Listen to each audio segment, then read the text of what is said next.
to join us here because the drinks are half price and the finger foods are free. Can't get it better like that anywhere else. And of course, there's great conversation. I've got two great guests with whom I'm having drinks tonight over the subject, the vexed subject this week of education.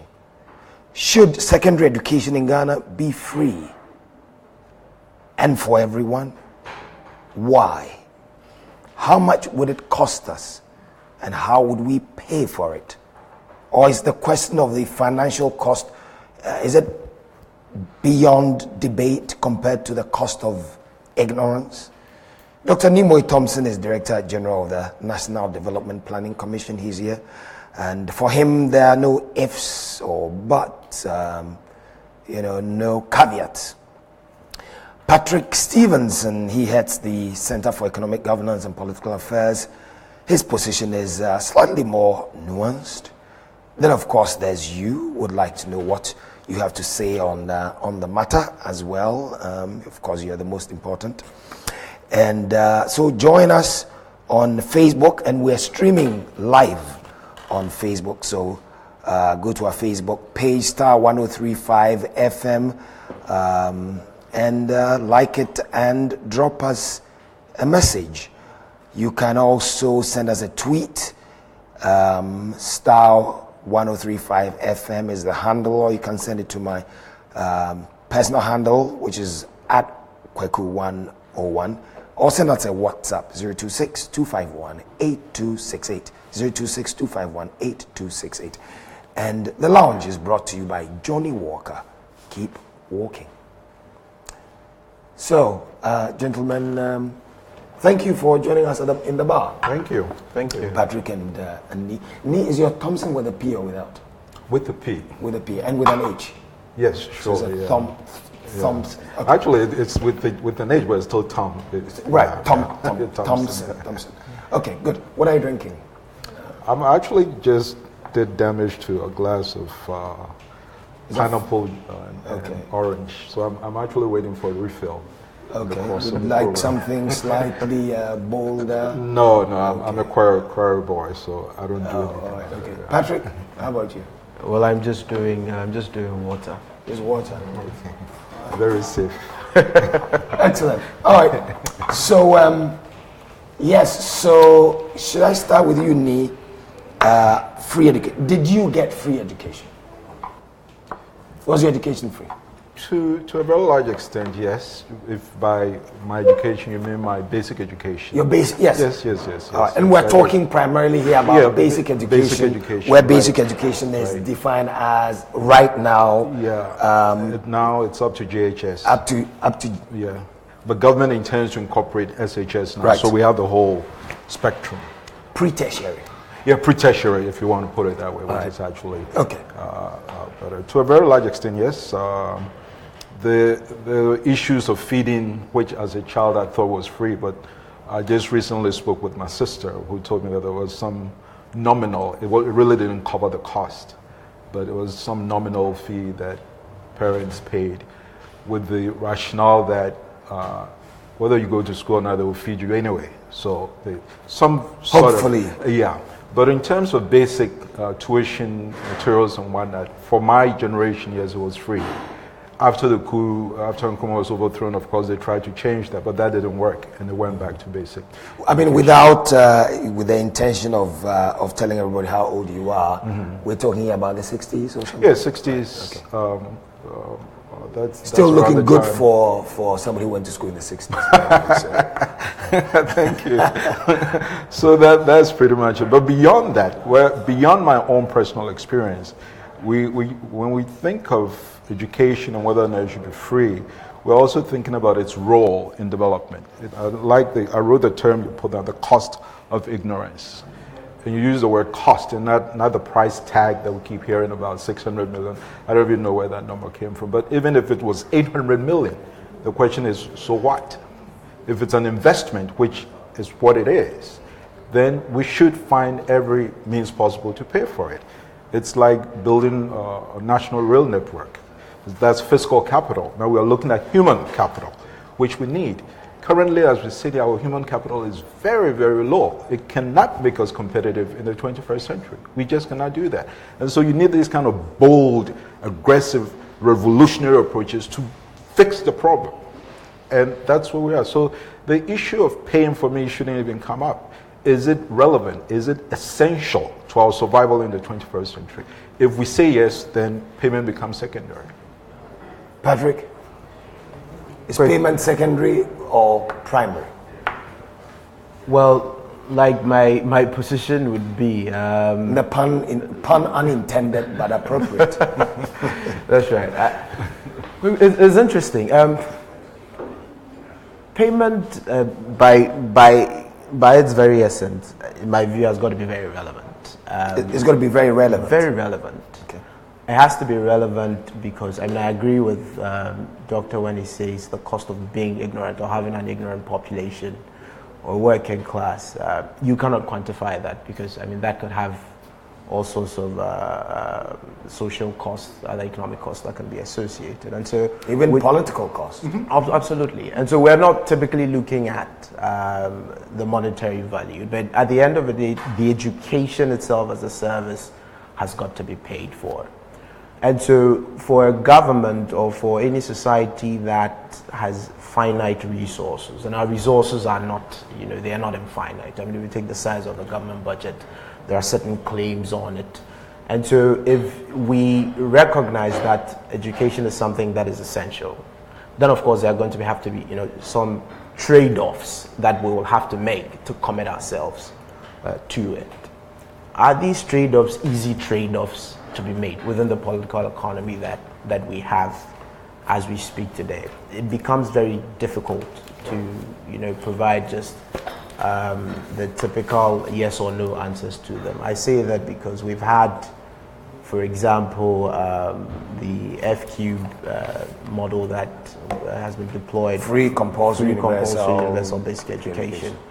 And that, in my view, and from reports and stats that come from even Ghana Education Service, for instance, it doesn't appear we have completely been able to eradicate the challenges that you have at the basic education level, i.e. junior high school and senior high school. So there's still a lot of people who do not have access as we speak, which will call for further expansions, and so the cost equally becomes an issue that has got to be tinkered with. Besides that, you have issues concerning the quality of even the service that's been delivered, and I suspect that if you look around now, it is easy to find, parents who would typically prefer to take their children to the private basic educational institutions, fundamentally because of some of these things, that you are educating the kid, so the kid is able to, become somebody that is relevant to society to avoid the social cost and to be relevant, society, and for their own good as well. Absolutely. Their families and absolutely. their future generations. Right. And so whichever way you look at it, whether it's the government that's going to find the money to fund it, or it's private people that are going to pay for it, there's a cost that's associated with it, and we cannot, take that out of the equation when we're having a conversation about how it is that we are going to provide the service. Okay, so starting point, basic education. Do you agree that basic education should include senior high school? Well, that's just a matter of reorganization and organization of what the educational system itself really looks like.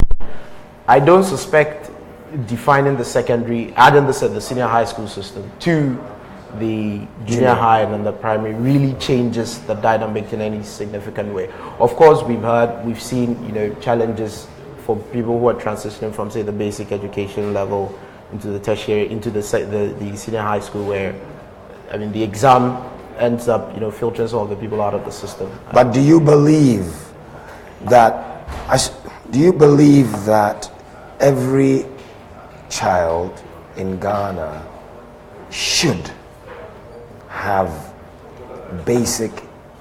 should have education up to senior high school? At least. At minimum. Absolutely, Kweku. Absolutely.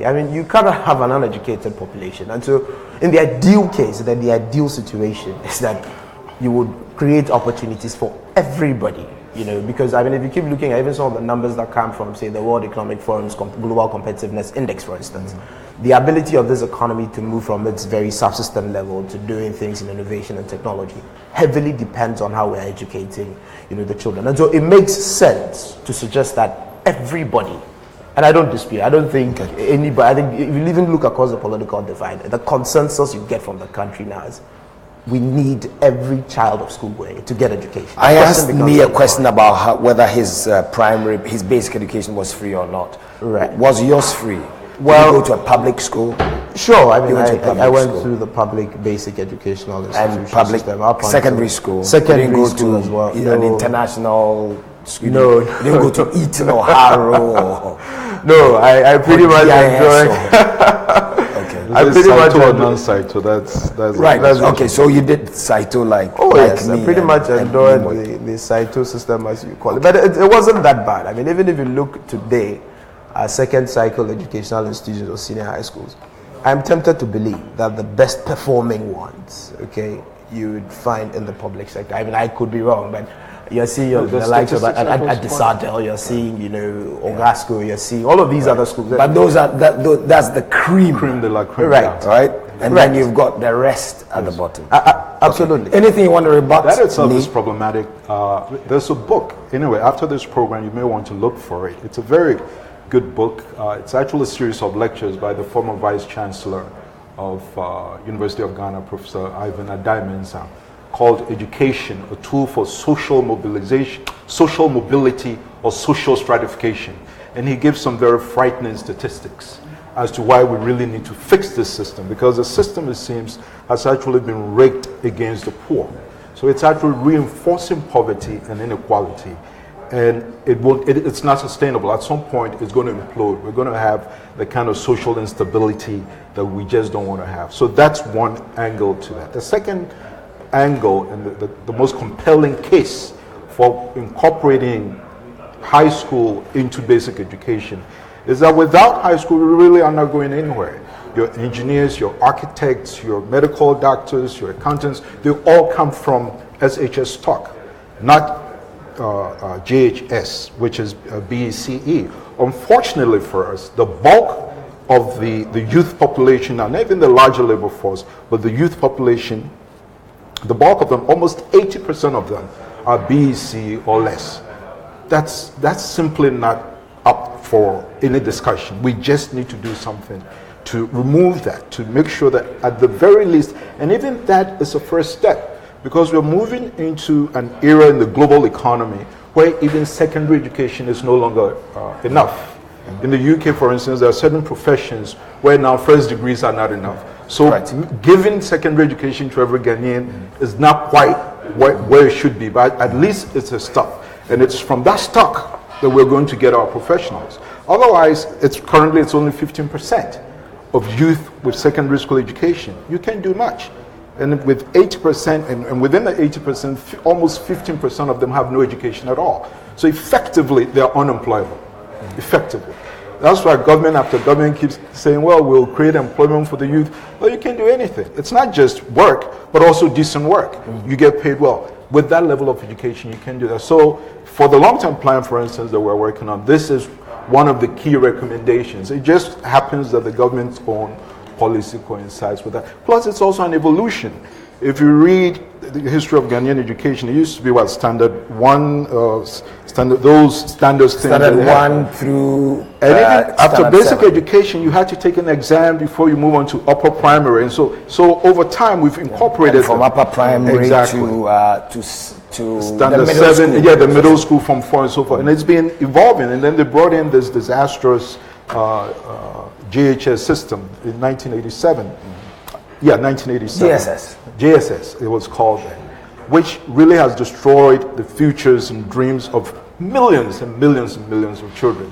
Hopefully, these reforms will help restore that. And this year, by the way, is also the 10th anniversary of the last education sector reforms. This was 2007 September. So this year, in fact, we are having a forum to kind of review what has taken place since then and what needs to be done. But with education, it's like the essence of development itself. I happened to have met with the president actually early in the year on January 6th, when I visited him at his house, we discussed a number of things. And one of the things he told me was that without education, we're not going anywhere, which was more or less an echo of what J.H. Mason used to say when he was senior minister and when he was secretary of the Planning Commission during Nkrumah's time. Education, education, education. And then lastly, let me give you an example, an international example of the role of basic education and access. The US, we all know, was once upon a time a colony of the UK. One of the most critical decisions they made in the US that actually turned the table and made them the superpower they are was to democratize basic education. While the British were still obsessed with Eton and the rest of it, the Americans said, no, every single American child must have basic education. So when you go to the US, the term PS, public school, is pretty much part of the vocabulary of every parent.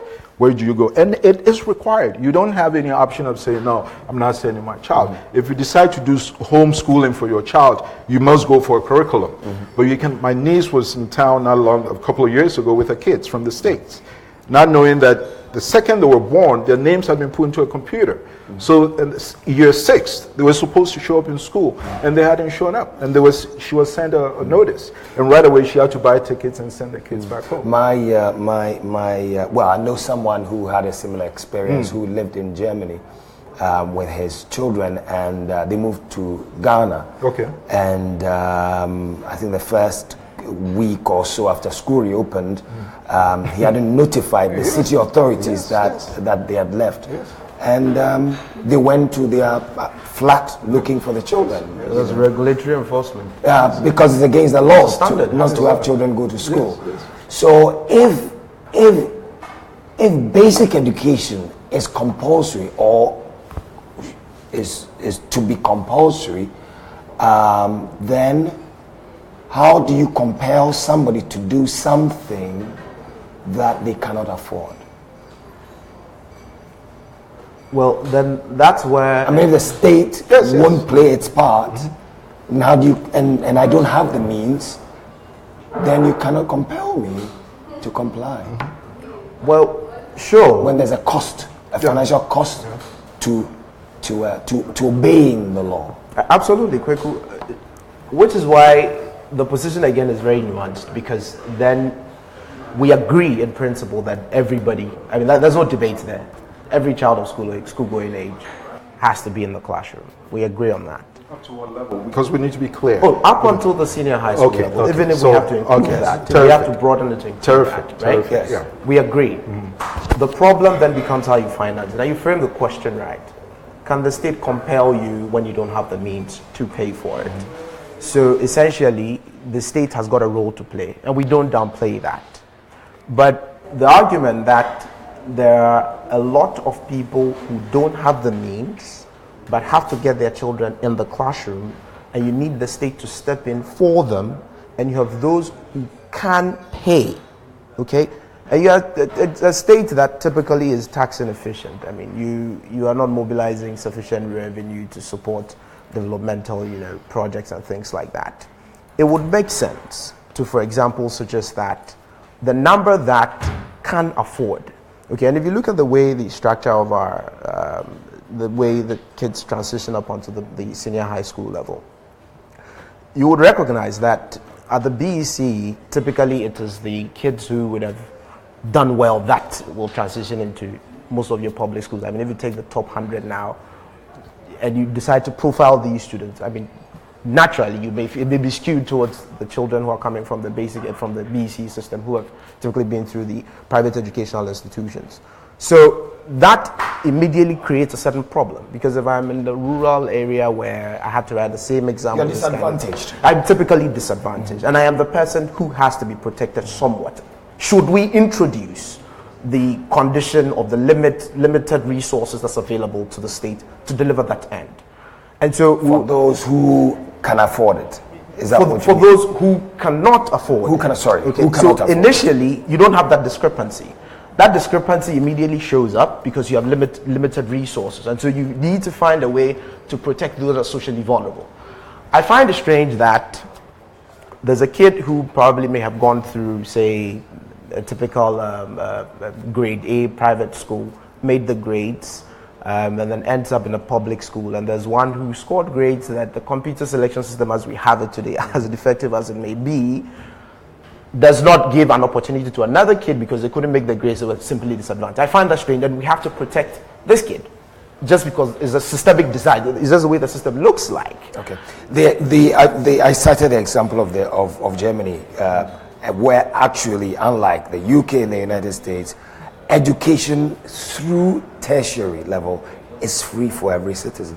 In fact, not just citizens, but including foreign residents. So whether you're American or whatever, it's free. Right.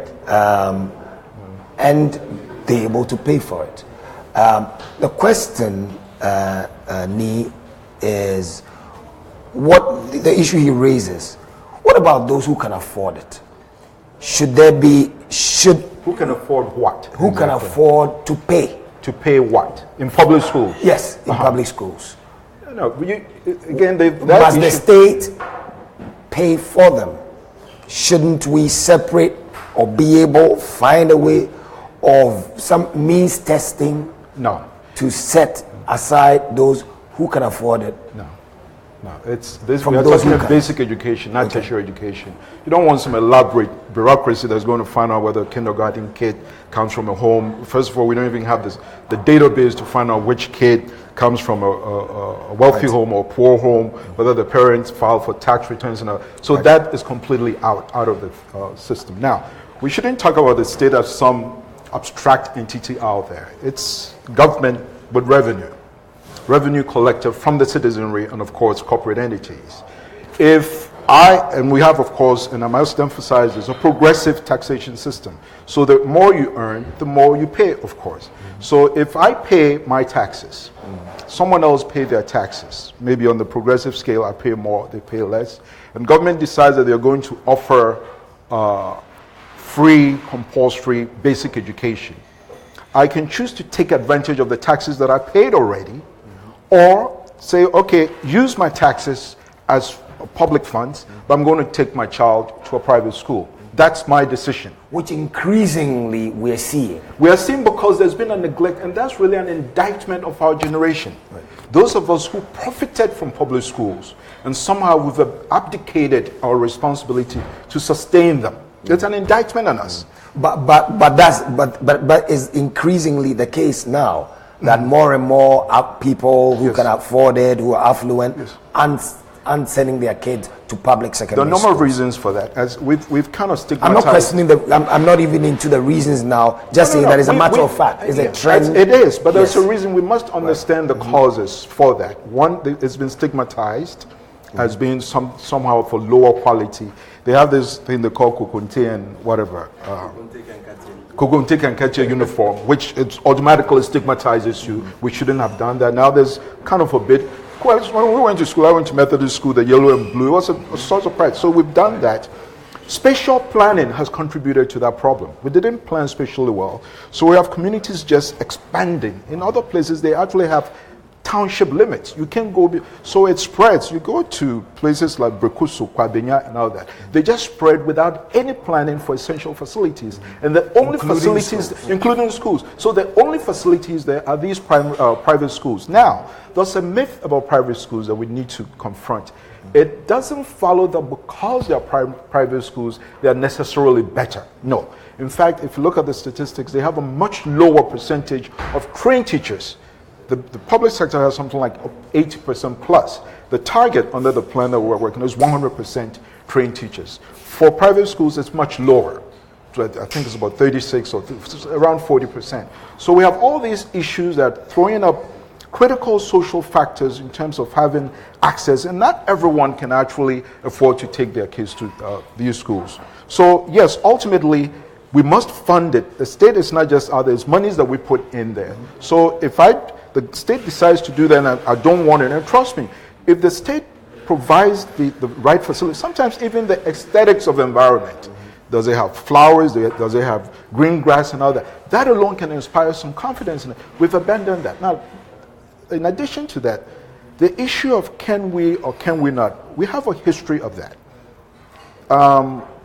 In 1952, the first CPP government under Kwame Nkrumah had the accelerated education program. That's what actually made education free. And a lot of the people from that generation benefited from that. And then they had the Education Act of 1961, which then took it a step further and made it compulsory. That's when they started giving free books and so forth. Some of us inherited that much later on after he was overthrown, because I remember in primary school, in addition to the books, they'll give us a pen. You may remember they're called the Apex pen, the blue Apex pen versus the big. They'll give us chocolates and so forth and so on. But the challenges that Nkrumah faced back then, Kwame, how can you do that? How can you fund this and that? He said, no, just what? So he mobilized resources. You cannot let resource constraint. He kept talking about finite. It's not finite. You can create resources if you want. Already, I've heard arguments about tax inefficiency and so forth. We have one of the highest tax rates, tax revenue stroke GDP in the world, 17%. They're already thinking of moving into 20%. Our recommendation is that it should actually come down to around 15%, but you grow the economy. You make more than enough money to do that. In addition to that, you need cost efficiencies. I don't know if you've read the report, the government's white paper on the Sole Commissioner's report. Your head will spin the scope and scale and depth of corruption in this country. And after reading, I said to myself, but we are actually capable of funding our own development without asking for a peswa from anywhere. So the potential to do these things is there. I actually have a picture here that I took from the graphic a couple of years ago. The mayor of Accra receiving a check for $100,000 from the ambassador of Turkey to build a wall in Accra. Now, AMA, the economy of AMA, $5 billion, bigger than the economy of several African, about 11 African countries. And yet there we are, standing on wealth and begging for money because we're not using our heads. So if we use our heads, virtually anything is possible. As I said on the platform, if others have put people on the moon, what's so difficult about putting every Ghanaian child in a classroom? Easy, easy. All right, I'm going to take a break. It's a good moment to toast to authentic whiskey, Patrick. Yeah. So let's toast to Johnny Walker, the original taste of whiskey. Since 1820, Johnny Walker has remained the world's #1 Scotch whiskey and has won numerous awards for excellence. This because the impeccable formula of distillation has been jealously guarded over the ages, thus its distinctive taste. Johnny Walker comes from an intricate blend of a wide spectrum of carefully selected flavors, giving it that unique taste savored by millions all over the world. So let's toast to the unquestionable taste of whiskey, Johnny Walker, the whiskey the world knows best. Johnny Walker, keep walking. Drink responsibly, not for sale to persons under 18 years and pregnant women. You're listening to The Lounge, and we are live from the La Palm Royal Beach Hotel at the Equator Bar, and we're discussing education over whiskey. Just a footnote, though. Okay. A footnote. That once secondary education becomes part of basic education, BEC ceases to exist, which is a very critical. Because you don't have that terminal. You don't have to do that. We'll have what we call promotional exams, which is more flexible. BEC is simple. As I said, it destroyed the futures because children have different stages of development. And I always said that if Einstein, one of the brightest brains of the 20th century, had been a Ghanaian child, he would have failed BEC because he developed much later. Right. And the BEC was simply weeding out kids indiscriminately. Then there's a document, I'll look for it later on and show you a deliberate policy decision to actually restrict the passing rate, to restrict it to 60%. So deliberately we're weeding out. This thing is massive. I mean, if we manage to pull it off, first of all, there's going to be a structural upward shift in productivity. That means incomes are going to rise. We're going to be competitive. And then, of course, we have a much bigger pool. So it's an enabler. Enabler, catalytic initiative. Yeah. So,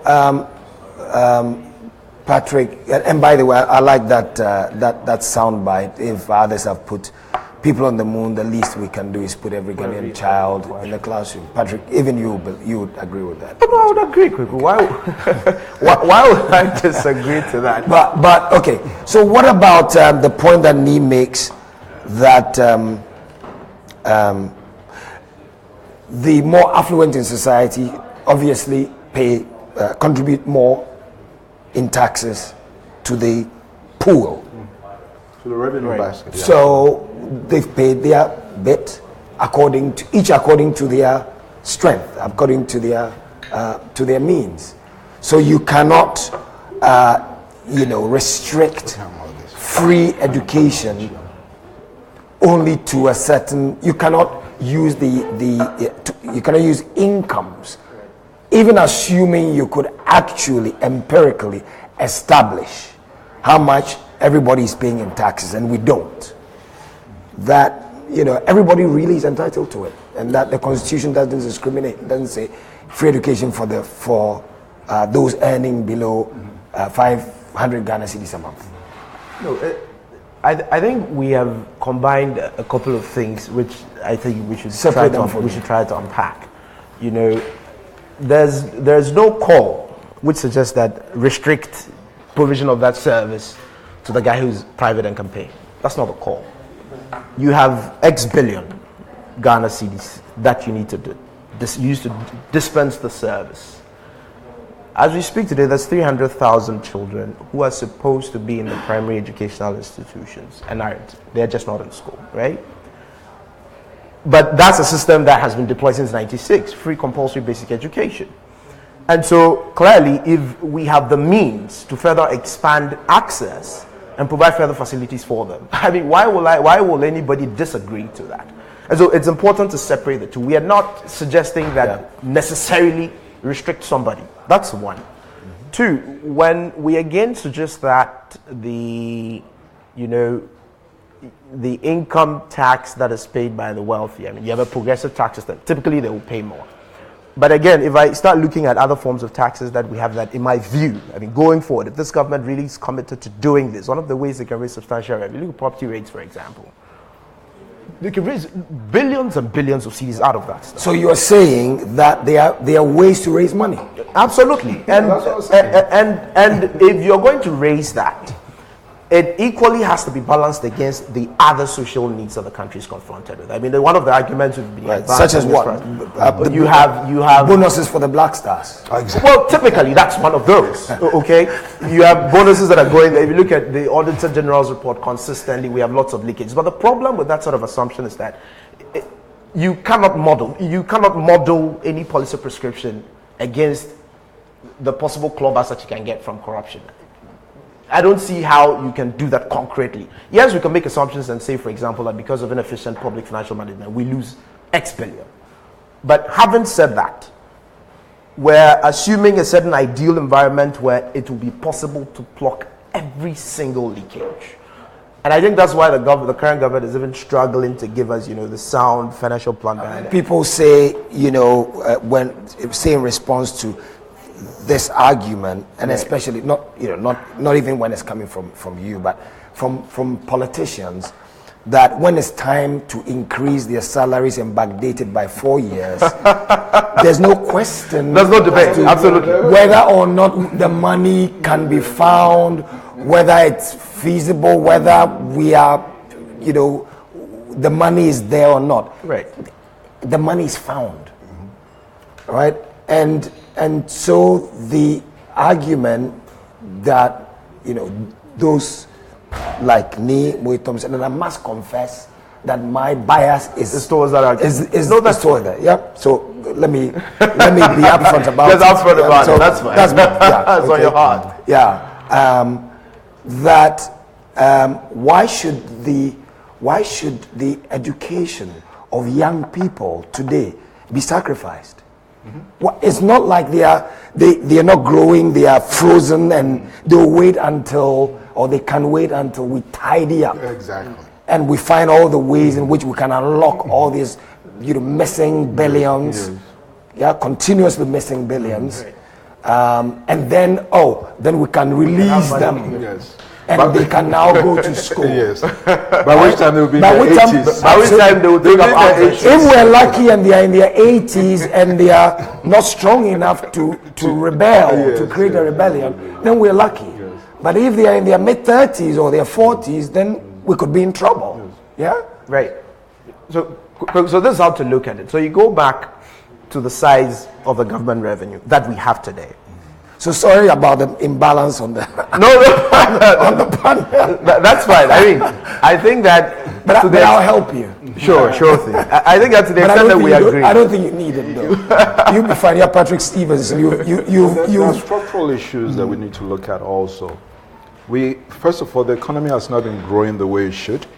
If we have good fiscal policy, good sectoral policies or microeconomic policies, not macro, but microeconomic policies, the economy should be able to grow enough, as I said, for us to even reduce the tax revenue GDP ratio to, it's similar to 5/10 and 50/100. They both give you 50%, but one gives you more in absolute terms, gives you 50. So you can, once you get 50/100, you can even reduce the percentage from 50 to 40, and you still get more, 40 versus the 5. So the focus, and we put all these things out, including what we call an accelerated program for the rehabilitation, rationalization, and expansion of education infrastructure. It's a bit of a mouthful, but it's one of the proposals that we're actually going to be making for the long-term plan that we're working on, because education is such an overarching necessity for development. But let me also add that besides basic, we're looking at all the levels, pre-tertiary, as you said, up to secondary school, and then the middle ground of technical education, some of which are sometimes secondary, sometimes tertiary. And that is so critical. Critical.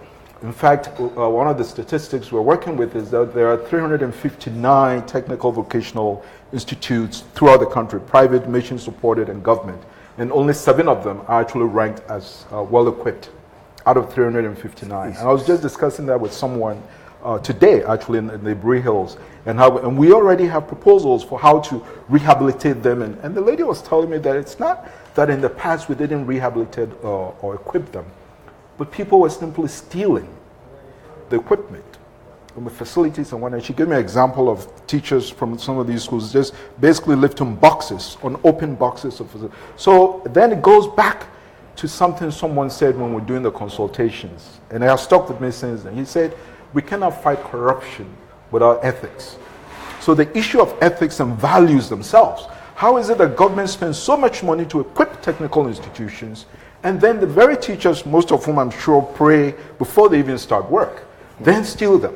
Or you go to the hospitals, government buys expensive equipment. Somebody doesn't want it to work because why? Right across the street, they have their own equipment. So they will disable the machine. Right now. So the problem exists on so many levels. It's not just government per se, but the individual and the willingness for change. So ultimately then, this is not, I'm glad that you agree that free education. I know that there's been, Franklin has been saying what free constitutes. You're referring to Franklin Kujo Vimani, who's but free in the sense that the person accessing the facility is not paying for it. Ultimately, someone needs to pay for it. Society, of course, pays for it. Yeah, so we agree on that. But Patrick raises the question. I'll come to messages in just a second. So, but I'll just raise this, give it a chew over it while I'm reading the messages.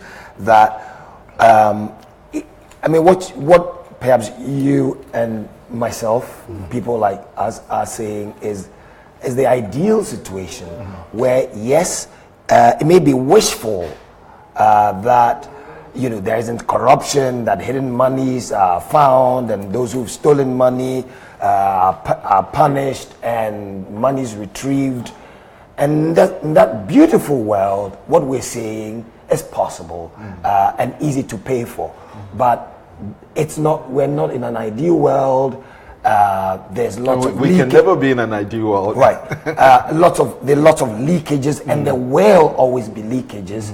So the reality is that the cost. So now then we are compelled to we're compelled to do the accounting, which you've been trying to avoid. That there's not about accounting. It's about lives, people's lives. But there's accounting. Yeah. So let me come to what others are saying on Facebook, where we're streaming live, and Obed Atubuating is watching us live from Cantonment. Thanks for watching, Obed, but you don't have a comment. Maybe you're just enjoying this and learning a thing or two. Apena, I'm sorry if I'm pronouncing your name wrong, but Amy Atebi says free education is not possible unless we sacrifice as a nation to tax each and every one. Send this by Facebook.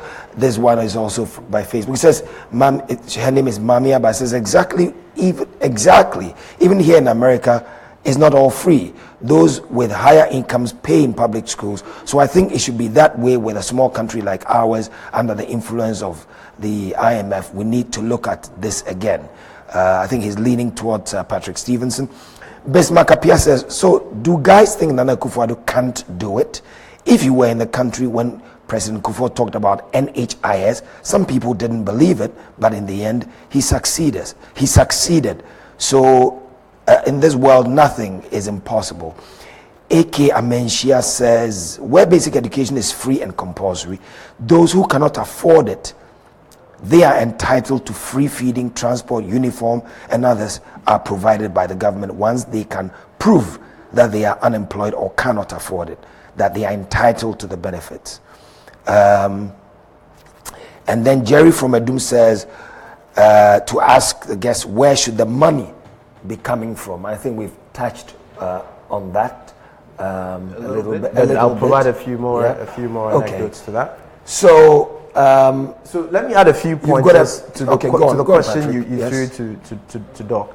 I mean, I agree, that when we grow the economy and focus on what we do at the micro level and make sure businesses grow and we have a sound tax regime, we can raise the sufficient revenues we need to pursue development, hoping that the possible leakages that we typically get in the public financial management system are not going to be there, right? But if you have to focus specifically on this particular government and the proposition we have before us, what we have as revenue to do this, the possible claims on the revenue, and whether or not we have the space, because I believe the conversation we're having a very ideal situation conversation. The conversation is in a certain context for the current government, revenue, expenditure patterns, whether or not we can make commitments. There are suggestions that we can cut some of the government lines off. Fair enough. I mean, if you take some of the programs that have leaked consistently, you've seen programs like some of these Mass Lock and Leap and other programs. There are all social intervention programs that are supposed to assist the people below the income ladder one way or the other. Many of whom are poorly educated. Absolutely. And so if you can look at these programs, reevaluate them, and by way of priority, identify that, look, getting the children in the classroom is a better option than doing cash handouts that people just consume, and you don't see any sustainable, trajectory on that. Then it will make sense, for example, to say, okay, we'll collapse these programs and invest the funds here and make sure the kids are in school and block the leakages. It will work. It's a possible way you could claw back some revenue. I talked about people not paying different types of taxes because we cannot identify people, and so they make propositions with national identification and increasing migration of people from the informal to formal sector. Formal sector.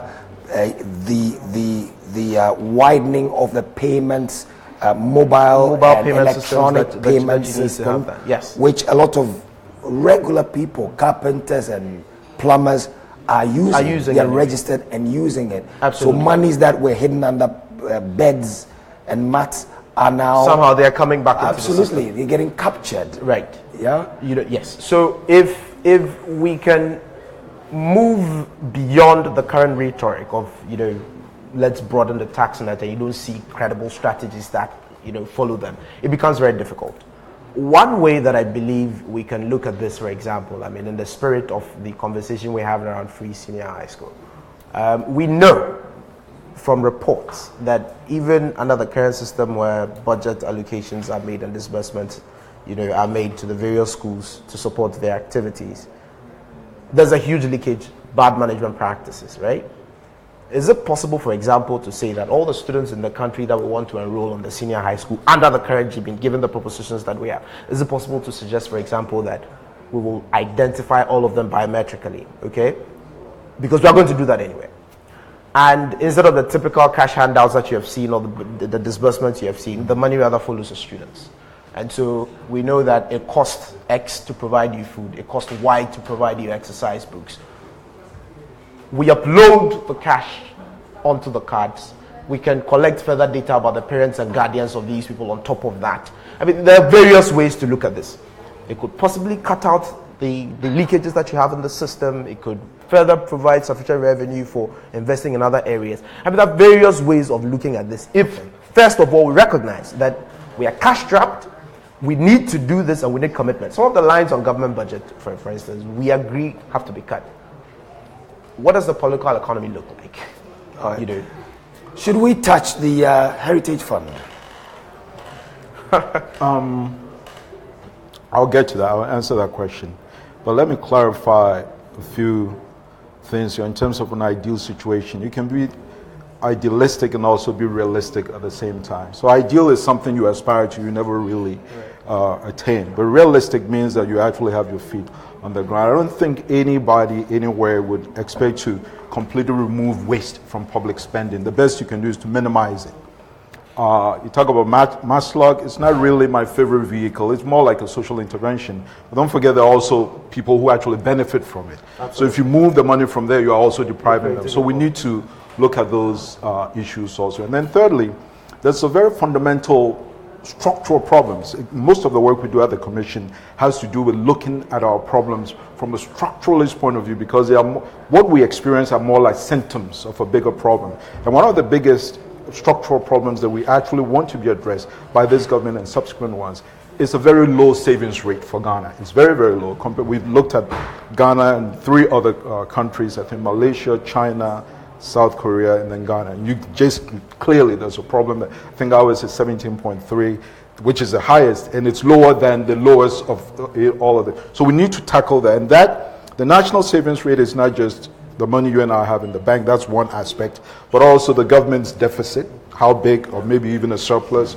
and then business profits, corporate profits. These things come together. And that's why I kept saying that if we grow the economy, that would be one way of doing that. In that case, we will be expanding the tax base, not necessarily casting the net. Because economy, between 80 and 90% of the labor force are in the informal sector. And the bulk of them are actually earning so little anyway. If you capture all the data on them, they probably wouldn't qualify to pay any taxes anyway.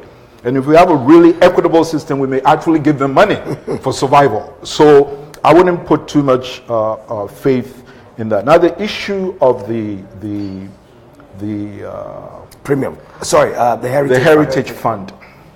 I know we don't know what is going on, but we can discuss it generally.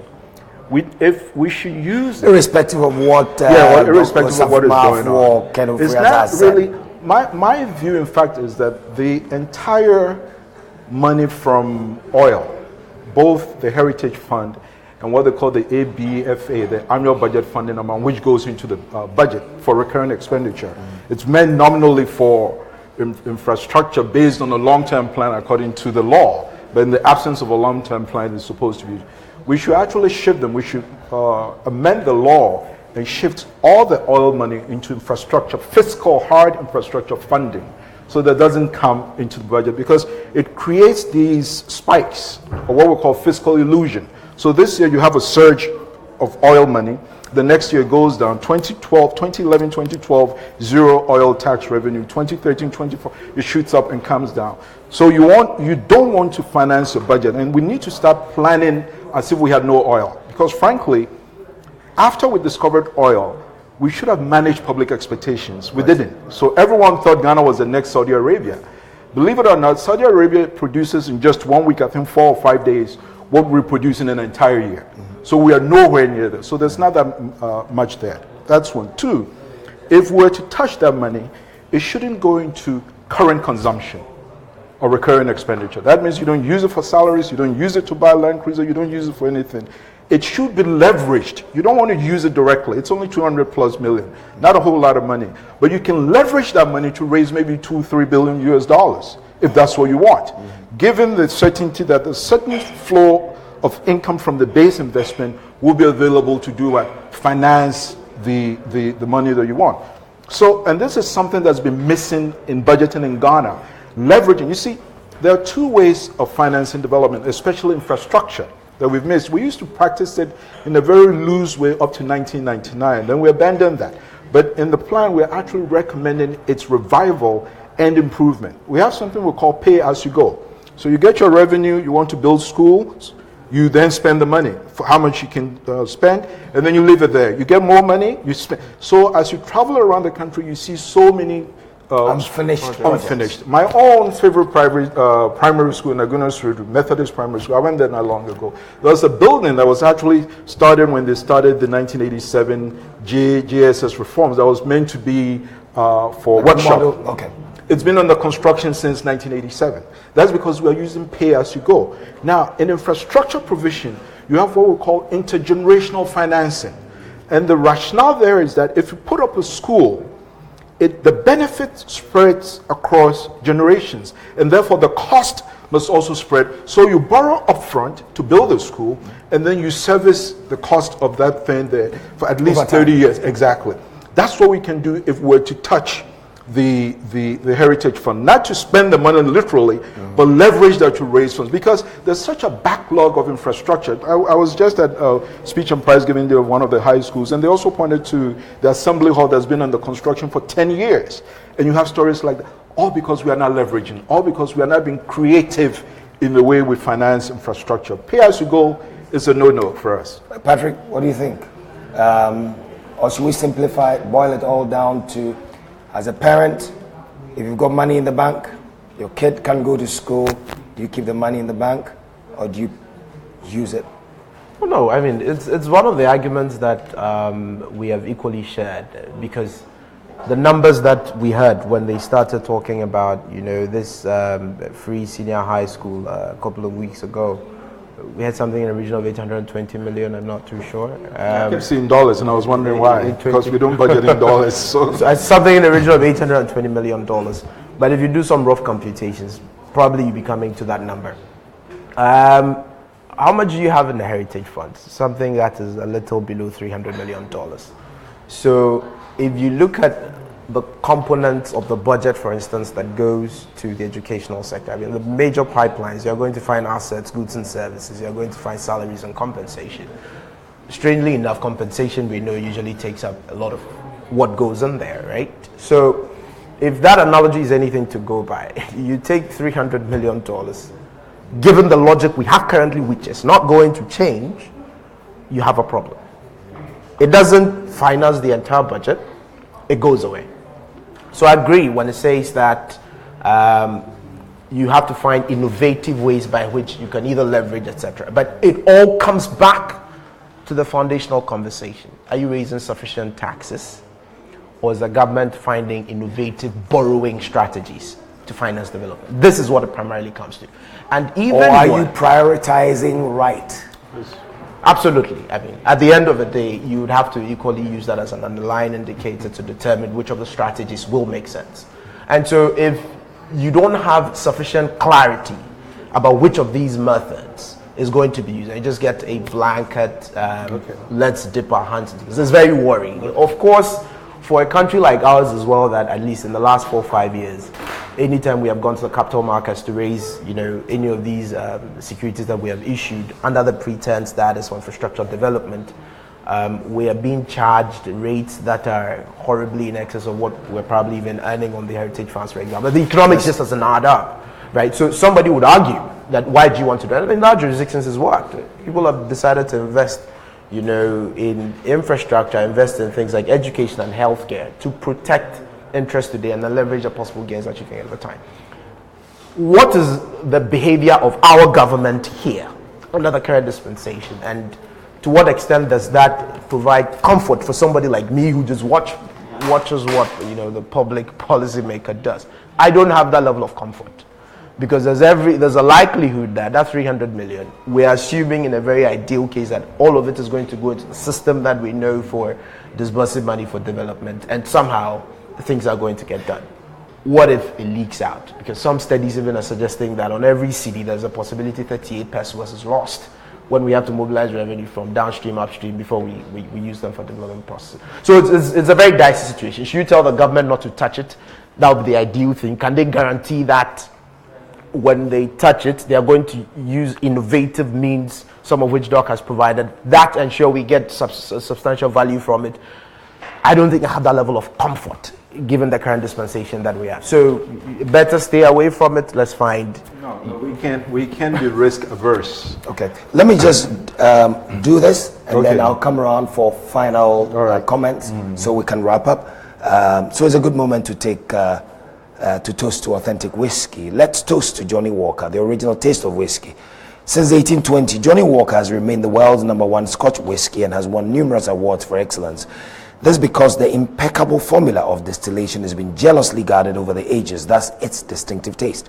Johnnie Walker comes from an intricate blend of a wide spectrum of carefully selected flavors, giving it that unique taste savored by millions all over the world. So let's toast to the unquestionable taste of whiskey. Johnnie Walker, the whiskey the world knows best. Johnnie Walker, keep walking. Drink responsibly, not for sale to persons under 18 years and pregnant women. And we're in the final minutes of our conversation from the Equator Bar at La Palm Royal Beach Hotel on the lounge on Star 103.5 FM with Dr. Nimoy Thompson and Patrick Stephenson, and education and how we pay for it for everyone, every child. Here onwards is the conversation. We've got just about 2 minutes. I don't think the risk of abuse should really prevent us from acting. All it does is that it should rather inspire us to put safeguards in place to make sure that if the money is touched, it's actually leveraged. You don't want to use, not just that, but there are so many funds out there that are just sitting there that can be leveraged for rapid infrastructure development. So that's my view. I don't think it should be spent on current expenditure, either that or any other fund, but rather use that to leverage and provide the necessary infrastructure, both the hard infrastructure and also the soft infrastructure in terms of teachers, materials, books, textbooks, and so forth and so on. It's a complete thing. But I find it ironic that a country that believed so much in football that we actually flew money over hills and valleys and oceans to the black in a specially leased plane. Exactly. Is actually having a debate as to whether or not we should pay for education. If you believe in it enough, you always find a way. Just as we believed so much in the Black Stars, we found a way, because we knew if we didn't do that, the sky was literally going to collapse on us. And we should take the sky didn't collapse on us. So we should take the same position on education. But without that, 4 out of every 5 youth have only BEC or less. Just think about it. 80%. We're not going anywhere. And that our own individual security is at stake. Very much. Irrespective of how high your fence wall is. Or the electric, and you still sleep with one eye open. Right. So my final words. I mean, listening to Dr. Thompson, it will appear that we would want to, if you like, compel the behavior of our politicians or people that formulate and implement policy, either by expecting them to live by certain moral codes where they will reason right, like those of us who are the citizens, and do things right. Well, that moral bar is too high. If we have to look at the performance of our public sector over time, it's too high to hold them by. Can you compel them with laws? But mustn't we hold them by? Well, we should, but then that's the ideal case again, right? Then you have the other situation where you compel them to behave by laws, for example. So you institute laws that says, because this is education, it must take priority over everything else that you, for example, have in your budget. Mm-hmm. Is it possible to do that? I don't know what the dynamics could look like, but you can do that. But even that in itself may set the laws, again, the behavior too low.